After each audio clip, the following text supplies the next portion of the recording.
জাবির ইবনে সামুরা রাদিয়াল্লাহু তাআলা আনহু বলেন, সাইদান নবী সাল্লাল্লাহু আলাইহি ওয়াসাল্লাম আল মিম্বার, রাসূল সাল্লাল্লাহু আলাইহি ওয়াসাল্লাম মসজিদে নববীর মিম্বারে আরোহণ করলেন। ফাকালা আমিন আমিন আমিন, তিনবার তিনি আমিন বললেন, আমিন আমিন আমিন। ফালাম্মা নাযালা সুইলা আন যালিক, যখন নেমে আসলেন জিজ্ঞেস করা হলো, রাসূল সাল্লাল্লাহু আলাইহি ওয়াসাল্লাম আপনি আমিন আমিন আমিন বললেন, এমন তো করতে দেখি না কখনো, কেন বললেন? ফাকালা, রাসূল সাল্লাল্লাহু আলাইহি ওয়াসাল্লাম বললেন, আতানি জিবরিলু, জিব্রাইল একটু আগে আমার কাছে এসেছে। ওয়াকাল, এবং বলেছে, রগিমা আনফুমরিইন আদরাকা রমাদানা ফালাম ইউগফার লাহ, ওই ব্যক্তির ধ্বংস হোক যে রমাদান পেল কিন্তু নিজের জীবনের গুনাহ ক্ষমা করাতে পারল না। কুল আমিন, আমাকে আমিন বলতে বলা হলো, ফাকুলতু আমিন, আমি বললাম আমিন। সম্মানিত সুধী, রাসূল সাল্লাল্লাহু আলাইহি ওয়াসাল্লামের পক্ষ থেকে বদদোয়া, হুঁশিয়ারি এবং তাদের ধ্বংসের জন্য রাসূল সাল্লাল্লাহু আলাইহি ওয়াসাল্লাম আমিন বলেছেন। কে আমিন বলেছেন বলেন তো সবাই?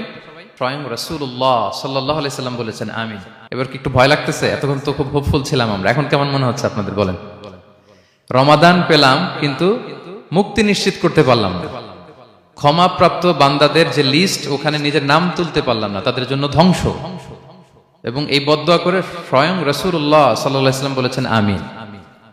তো এই দোয়া তো সুনিশ্চিতভাবে আল্লাহ তাআলার কাছে কবুল। এই ব্যাপারটা কিন্তু খুবই ভয়ঙ্কর। It's a reminder for me and for all of you. আমরা যেন আমাদের প্রত্যেক কাজের মধ্য দিয়ে রমাদানে এটা ভাবি যে আমি ক্ষমাপ্রাপ্ত বান্দাদের অন্তর্ভুক্ত হতে পারলাম কিনা। এই রমাদানে ইবাদতের মধ্য দিয়ে আমি আল্লাহর ক্ষমা, মুক্তি, জাহান্নাম থেকে মুক্তি নিশ্চিত করতে পারলাম কিনা, এটা কিন্তু আমাদেরকে বারবার খেয়াল রাখতে হবে।